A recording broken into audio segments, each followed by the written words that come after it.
रुख करेंगे शहर कायद का, जहां मुख्तलिफ इलाकों में बारिश का सिलसिला जारी है। Malir airport, university road, Shahrah Faisal पर बादल बरस पड़े, जबकि KD स्कीम 33 गुलिस्तान जौहर में भी बारिश हुई है। इसके अलावा लांढी, कोरंगी, सोहराबकोट और अतराफ में भी बादल जमकर बरस रहे हैं। मजीद तफसीलात जान लेते हैं।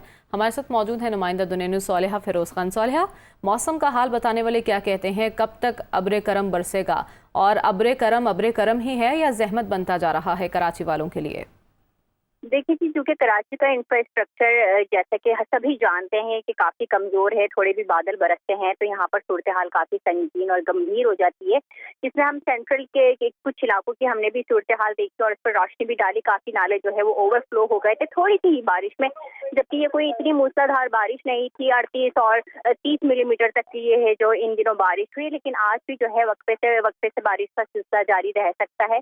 सुबह के औकात में काफी गर्मी थी, हल्की सी कैफियत थी, समुद्री हवाएं मुनक़ता थी, लेकिन ये है कि जैसे कि महकमा मौसमियात ने भी पेशगोई की थी कि आज शहर के मुख्तलिफ इलाकों में कहीं कहीं बारिश हो सकती है। तो शहर के मुख्तलिफ इलाकों में बादल बरसते हैं, कहीं मूसलाधार बारिश हुई, लेकिन कुछ मिनट के लिए जो है ये बारिश हुई थी।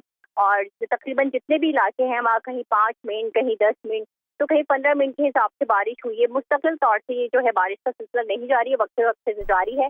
जबकि रात में भी शहर के मुख्तलिफ इलाकों में हल्की बारिश का सिलसिला जारी रह सकता है। कल भी शहर का मौसम गर्म और मरतूब रहेगा, जबकि मतलब जुजविया बरालू रहेगा। ठीक है, बहुत शुक्रिया सोलेहा, आपने अपडेट किया।